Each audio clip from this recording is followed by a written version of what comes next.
انسان مستقل منتقل ہو رہا ہے، مسلسل انسان ایک جگہ سے دوسری جگہ ٹریول کر رہا ہے، سفر کر رہا ہے۔ ایک وقت وہ تھا ہم سب پر کہ ہم اپنی ماؤں کے پیٹوں میں تھے اور ایک لمبا عرصہ وہاں گزارا، پھر دنیا کے پیٹ میں منتقل ہوئے، اس دنیا کے پیٹ سے بھی عالم برزخ میں انسان کا انتقال ہو جاتا ہے۔ انسان جب ایک مرتبہ پیدا کر دیا گیا، علماء نے لکھا ہے کہ اب اس پر اختتام نہیں ہے، اب انسان پر ایسا وقت نہیں آئے گا کہ انسان بالکل ختم ہو جائے، ایسا نہیں۔ اب انسان منتقل ہوگا۔ ہم عالم ارواح سے اللہ نے ہمارا جسم بنایا ماں کے پیٹ میں اور وہاں سے پھر دنیا میں منتقل کیا، پھر اس دنیا سے ہم قبر کے پیٹ میں جائیں گے۔ کسی کی قبر یہ مٹی کا گڑھا بنتی ہے، کسی کی قبر پہاڑوں کی چوٹیاں بنتی ہے، وادیاں بنتی ہیں، کسی کی قبر سمندر کی تہوں میں بنائی جاتی ہے۔ پھر وہاں سے انسان عالم حشر میں منتقل ہوگا، جہاں اللہ جل جلالہ حساب و کتاب لیں گے، اور پھر بالآخر انسان جنت میں جائے گا یا جہنم میں جا کر اس کا ایندھن بنے۔ اللہ ہم سب کو جیسے یہاں جمع کیا، جنت الفردوس میں بھی آقا صلی اللہ علیہ وسلم کے ساتھ اللہ ہمیں جمع فرمائے۔ انسان دنیا میں بڑے مختصر وقت کے لیے آئے اور عالم برزخ میں قبر میں جا کر اور پھر قبر سے آگے جا کر عالم حشر میں، پھر جنت میں کروڑوں اربوں سال انسان نے رہنا ہے، جس کی کوئی انتہا نہیں۔ اس آخرت اور جنت اور جہنم کی زندگی کے دنوں کو اگر شمار کیا جائے تو یہ دنیا کی زندگی 60 70 80 90 سال کی زندگی کوئی زیادہ بڑی زندگی نہیں۔ اس لیے بعض محدثین نے لکھا حضرت نوح علیہ السلام کی وفات کے بعد حضرت عیسیٰ علیہ السلام نے کسی دور میں کسی زمانے میں ان سے ہم کلامی کا شرف حاصل ہوا، ان سے پوچھا کہ آپ نے 950 سال 9.5 صدیاں دنیا میں گزاری، کیسا پایا دنیا کو؟ کتنا لمبا وقت، 9-10 نسلیں ہماری منتقل ہو جاتی، 950 کیسا پایا؟ فرمایا ایسا محسوس ہوتا تھا مکان کے ایک دروازے سے داخل ہوا، دوسرے دروازے سے نکل گیا۔ قرآن میں اللہ فرماتے ہیں، سورۃ النازعات کی آخر آیت، اللہ فرماتے ہیں جب ان سے پوچھا جائے گا عالم حشر میں حساب و کتاب کے وقت تم کتنا عرصہ دنیا میں رہے، یہ کہیں گے لم یلبثوا الا عشیۃ او ضحاها، ہم تو دنیا میں صرف ایک صبح یا ایک شام کا وقت اپنے دنیا میں گزارا ہے، بس اتنی مختصر سی زندگی کے لیے ہم دنیا میں آئے، اور ہماری پلاننگ دنیا میں رہنے کی 100 سال اور میں کہہ دوں تو غلط نہیں، شاید 1000 سال کی ہوگی، اور یہ اب میں آیا ہوں، اب میں نے تجارت کرنی، بزنس کرنا ہے، اپنے آپ کو سیٹ کرنا ہے، پھر بچوں کو سیٹ کرنا ہے، کرتے کرتے خود انسان قبر میں سیٹ ہو جاتا ہے۔ اس تھوڑی سی مختصر سے وقت میں بھی اللہ کریم کا ہم پر ایسا کرم اور انعام اور احسان ہے کہ اس نے ہمیں ایک سیزن دیا، ہر سال میں ایک سیزن دیا، اس سیزن کو تم استعمال کر لو، اس سیزن کو تم لگا لو، تمہاری ساری زندگی چاہے تھوڑی سی ہے، ہزاروں سال اربوں سال کی آئندہ آنے والی زندگی بن جائے۔ دنیا میں دیکھیں کامیاب تاجر وہ سمجھا جاتا ہے جو سیزن آنے سے 6 مہینے پہلے تیاری شروع کرتا ہے، جب سیزن آتا ہے اس کو اچھی طرح وصول کرتا ہے، سیزن گزرنے کے بعد پھر اگلے سیزن کا انتظار کرتا ہے۔ اسی طرح اللہ جل جلالہ نے اپنے آخری نبی صلی اللہ علیہ وسلم کی امت پر کرم فرمایا، ہمیں بھی نیکیوں کا ایک سیزن دیا۔ حضرت مجدد الفسانی رحمہ اللہ عجیب بات فرماتے تھے، حضرت فرماتے تھے پورا سال میں، بڑی عجیب بات ہے، نکتے کی بات ہے، فرمایا رمضان کیا ہے؟ فرمایا پورا سال میں اللہ جل جلالہ کی طرف سے جتنی رحمت وہ سارے سال کی رحمتیں ایک طرف اور جو صرف رمضان کے ایک مہینے میں رحمتیں نازل ہوتی ہیں وہ دوسری طرف. فرمایا رمضان میں نازل ہونے والی رحمتوں کی مثال سمندر کی سی ہے، پورا سال نازل ہونے والی رحمتوں کی مثال ایک قطرے کی سی. پورا سال میں جو رحمتیں نازل ہوئی ایک قطرہ ہے، اور اس کے مقابلے میں ایک رمضان میں جو رحمتیں نازل ہوتی ہیں سمندر کے برابر ہے. یہی وجہ ہے رحمتوں والے نبی صلی اللہ علیہ وسلم بہت کم زندگی میں ایسا ہوا کہ کبھی کسی کو بد دعا دی. بہت شاد و نادر ایسے مواقع آئے. شعبان المعظم کا مہینہ ہے، میرا آقا صلی اللہ علیہ وسلم خطبے کے لیے تشریف لاتے ہیں. منبر کی پہلی سیڑھی پر قدم رکھا، فرمایا آمین. دوسری پر قدم رکھا، فرمایا آمین. تیسری سیڑھی پر قدم رکھا، فرمایا آمین. صحابہ کرام کو دیوانے مستانے پروانے تھے. آج کے حضور کے منبر پر چڑھنے کا طریقہ یہی ہے.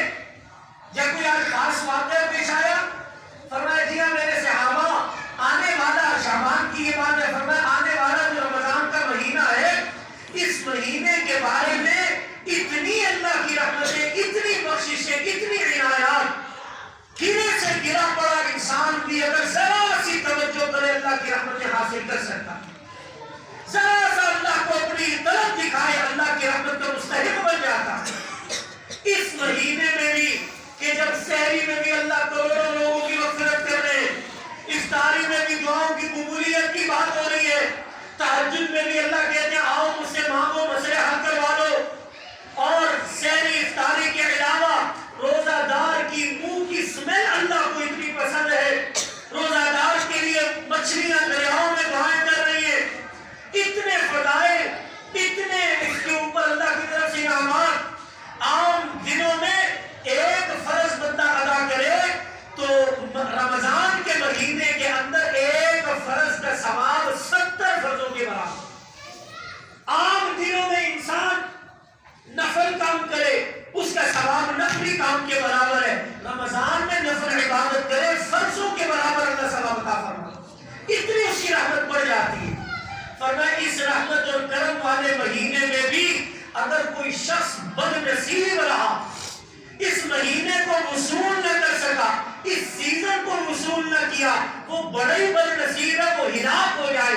یہ بد دعا فرشتوں کے سردار حضرت جبریل امین نے کی تھی. میں نے اس پر کہا آمین، یا اللہ اس بد دعا کو قبول کر دے. کتنی بڑی بدبختی ہے اس بندے کے لیے کہ جس کی زندگی میں رمضان آئے اور وہ نبی صلی اللہ علیہ وسلم جن کی شفاعت کے ہم امیدوار ہیں، جن کی ہم سفارش حاصل کرنا چاہتے ہیں، جن کے قدموں کی دھول ہم آنکھوں کا سرما بنانا چاہتے ہیں. عام بندہ اپنے ماں باپ کی دعا سے ڈرتا ہے، اپنے بزرگ کی دعا سے ڈرتا ہے، اللہ والے کی بد دعا سے ڈرتا ہے، والدین کی بد دعا ہو کسی بزرگ کی. یہ تو امام الانبیاء صلی اللہ علیہ وسلم بد دعا کر، اس سے بڑی بدبختی ہو کیا ہو. اس لیے میرے عزیزو ہمارے مشائخ رمضان آنے سے پہلے اس کا انتظار کرتے ہیں. اور ہمارے یہاں تک لکھا ہے 6 مہینے پہلے انتظار شروع ہو جاتا. کب آئے گا رمضان، کب آئے گی وہ بہاریں، کب آئے گا وہ سیزن. اور جب رمضان چلا جاتا 6 مہینے اس کی قبولیت کی دعائیں مانگتے، یا اللہ جو اعمال کیے قبول کر. کیسا وہ سیزن کو وصول کرتے تھے. حضرت امام اعظم ابو حنیفہ رحمہ اللہ کی سیرت میں لکھا حضرت کی رمضان کے اختتام پر 60 قرآن کریم ختم کرنے کا 40 سال مسلسل معمول رہا. 60 قرآن پاک ایک مہینے میں رمضان، روزانہ 2 قرآن ختم کیا. ہمیں ایک سپارہ پڑھنا مشکل ہو جاتا. اور یہ تو اس دور کی ابھی قریب میں آج سے 40-50 سال پیچھے چلے جائیں. حضرت شیخ الحدیث مولانا ذکریہ صاحب رحمۃ اللہ علیہ نے لکھا، فرماتے ہیں کہ میرا اپنا معمول الحمدللہ کئی برس سے لکھا حضرت نے کہ ہر سال 30 قرآن ختم کرنے کا معمول، روزانہ دن میں 1 قرآن. اور یہ تو مردوں کی باتیں ہیں. فرمایا میں اپنے گھروں کی حافظہ بچیوں کو، حافظہ عورتوں کو میں گھروں میں دیکھتا ہوں، گھر کے کام کاج کے ساتھ ساتھ چکی چلا رہی ہے، آٹا گوندھ رہی ہے، گھر کے کام کر رہی ہے. چولہا بھی آج کل کی طرح کام نہیں ہوتے تھے، ساری چیزوں میں مشینیں نہیں، کپڑے بھی ہاتھ سے دھونے، چولہا چولہا جلانے کے لیے لکڑیاں لانی، پھر ہاتھ سے اس چولہے کو جلانا، پھر اس پر ایک کپ چائے کا تیار کرنے کے لیے کتنی لمبی چوڑی محنت۔ فرمایا اس سارے گھر کے کام کاج کے ساتھ میں اپنے گھروں کی عورتوں کو دیکھتا ہوں 15 سے 20 سپارے پڑھنا عام معمولی بات ہے، روزانہ 15 سے 20 سپارے جس گھر میں پڑے جائیں، وہاں رحمت کا عالم کیا ہو۔ اس لیے میرے عزیزوں، آنے والا وہ سیزن، اس سیزن کو اگر وصول کرنا کہ پچھلے سال کتنے لوگ ہمارے ساتھ اس دھرتی پر موجود تھے، اب منو مٹی تلے قبروں میں چلے گئے، آئندہ سال پتہ نہیں ہم میں سے کون ہو کے نہ ہو، وہ ایک سجدے کو جا کے ترس رہے، کاش ایک سجدہ رمضان کا ہم کر لیتے، اب نہیں ان کے پاس موقع۔ اللہ نے مجھے آپ کو موقع دیا۔ آپ علیہ السلام رمضان المبارک میں خاص طور پر 3 عبادات کیا کرتے، 3 عبادات خاص ہوتی تھی، بس کسے پلے باندھ لیجئے، ابھی سے ذہن بنائیے، ابھی سے تیاری شروع کیجئے، ابھی سے اپنے کاموں کو سمیٹ لیجئے، گناہوں کو ختم کر دیجئے، گناہوں کے اسباب مٹا دیجئے، گھروں میں نیکیوں کا ماحول پیدا کیجئے، اپنے گھروں کی عورتوں کو نیکی پر تیار کیجئے۔ امی جان عائشہ رضی اللہ عنہ فرماتی ہے رمضان کا آخری عشرہ آتا، آپ صلی اللہ علیہ وسلم گھر کے افراد کو کہتے ان حجرے والیوں کو اٹھاؤ، اللہ سے وصول کرنے کا سیزن آ گیا۔ کیا معمولات تھے؟ پہلا معمول روزہ رکھا کرتے، پورا مہینہ روزہ رکھتے، ہر شخص ارادہ وعدہ کرے اللہ سے، چاہے کتنی گرمی کیوں نہ۔ تو الحمدللہ موسم بہت بہتر ہو رہا ہے، گزشتہ سالوں میں بہت سخت گرمی کا رمضان بھی آیا، اور اس وقت بھی الحمدللہ اللہ نے جن کو ہمت دی انہوں نے روزے مکمل رکھے۔ بہرحال اب بھی نیت کیجیے پورا مہینہ روزہ رکھیں گے انشاءاللہ۔ دوسرا معمول میرے آقا صلی اللہ علیہ وسلم کا، رمضان المبارک میں قرآن کی تلاوت کرتے بھی تھے، قرآن کی تلاوت سنتے بھی تھے، یہ 2 الگ الگ سنتیں۔ جی ہاں، قرآن پڑھنا بھی، قرآن سننا بھی۔ جن کو جو حفاظ ہیں وہ پڑھنے کی ترتیب بنائیں۔ روزانہ کے معمولات میں جو سپارہ حضرت شیخ الحدیث رحمہ اللہ فرمایا کرتے تھے، جو سپارہ میں نے رات تراویح میں پڑھنا ہوتا ہے، پورے دن میں اس سپارے کو 29 مرتبہ پڑھتا ہوں۔ یہ روزانہ 30 مرتبہ ایک سپارہ تراویح والا شامل کر کے ہو جایا کرتا، اتنی کثرت سے تلاوت۔ خود میرے آقا صلی اللہ علیہ وسلم نوری فرشتوں کے سردار جبریل امین رمضان میں تشریف لاتے، روزانہ عصر کے بعد مغرب کی افطاری سے پہلے آپ صلی اللہ علیہ وسلم حضرت جبریل امین دونوں بیٹھ جاتے اور سپاروں کا دور کرتے۔ یہ جو ہمارے حفاظ کرام رات کو تراویح سنانے سے پہلے آپس میں اپنے سامع کے ساتھ جوڑی بنا کر دور کرتے، یہ بھی میرے آقا صلی اللہ علیہ وسلم کی سنت ہے۔ قرآن کی تلاوت کرتے بھی تھے۔ ایک دن عبداللہ بن مسعود رضی اللہ عنہ کو ہاتھ پکڑا، فرمایا اے عبداللہ مجھے آپ اپنی زبان سے میرے اوپر نازل ہونے والا قرآن سنائیں۔ قرآن سنتے بھی تھے میرے آقا صلی اللہ علیہ وسلم۔ اس لیے تراویح میں ذوق اور شوق سے کھڑا ہونا۔ آج ہم تھوڑی دیر کے لیے مشقت برداشت نہیں کر سکتے۔ میرے عزیزوں و بزرگ کی نصیحت یاد رکھو، کبھی بھی تھوڑی سی مشقت کے لیے کوئی نیکی کا کام چھوڑنا مت۔ مشقت آرام کرو گے ختم ہو جائے گی، اس کا ثواب نامہ اعمال میں باقی رہے گا انشاءاللہ۔ یہ در و دیوار، یہ ٹانگیں، یہ جگہ، یہ ساری چیزیں آپ کے حق میں قیامت میں گواہی دے گی، یا اللہ یہ قرآن سننے کے لیے راتوں کو کھڑی ہوا کر، قرآن سننا، قرآن پڑھنا۔ حضرت ابو موسیٰ اشعری رضی اللہ عنہ صحابہ کا کیا مقام ہے؟ تہجد کا ٹائم ہے، عشاء کے بعد رات گھر میں تلاوت کر رہے ہیں، اونچی آواز سے تلاوت ہو رہی ہے۔ پھر آقا صلی اللہ علیہ وسلم اپنی زوجہ محترمہ حضرت عائشہ کے ساتھ کسی جگہ کام پر گئے، واپس تشریف لائے۔ مدینے کے کچے گھر ہوتے تھے، باہر آوازیں آتی تھی، ابو موسیٰ اشعری تلاوت کر رہے ہیں، آپ صلی اللہ علیہ وسلم بڑی دیر تک کھڑے ہو کر سنتے اپنی زوجہ محترمہ کے ساتھ۔ صبح حضرت ابو موسیٰ اشعری کو بلایا، فرمایا ابو موسیٰ رات میں نے آپ کی تلاوت سنی، مجھے تو مزہ آ گیا الحمدللہ۔ کیا صحابہ کا مقام ہے، حضور ان سے تلاوت سن رہے اور فرمایا اے ابو موسیٰ مجھے اور تلاوت سنائیے۔ ابو موسیٰ اشعری رضی اللہ عنہ بڑا خوبصورت، انہوں نے فرمایا انہیں آل داؤد کے سوروں میں سے اللہ نے سورہ عطا فرمایا، اتنی خوبصورت تلاوت۔ فرمایا ابو موسیٰ اشعری رضی اللہ عنہ عرض کیا حضور اگر مجھے پتا ہوتا آپ سننے میں اور اچھا قرآن پڑھتا۔ قرآن اس لیے اچھا پڑھنا کہ لوگ قرآن شوق و شوق سے سنیں، یہ بھی عبادت اور ثواب کا کام۔ آپ علیہ السلام تلاوت کرتے بھی ہیں، تلاوت سنتے بھی ہیں۔ پہلا معمول روزہ رکھنا، دوسرا معمول تلاوت کی کثرت کرنا اور سننا، تیسرا آخری کمال صلی اللہ علیہ وسلم کا۔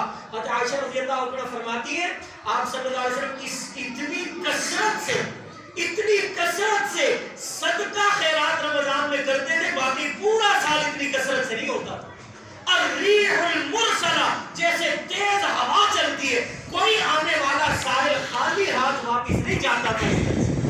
جو آتا میسر ہوتا دے دیتے، نہ میسر ہوتا کسی صحابی کے پاس بھیج دیتے۔ اگر کسی کے پاس کچھ نہ ہوتا، حدیث میں آتا ہے آنے والے سائل کو دعا دے دیا کرتے، اور اللہ کی قسم چاہے جسے حضور مال دیتے تھے، مال سے کہیں زیادہ حضور کی دعا سائل کے کام آ رہے ہیں۔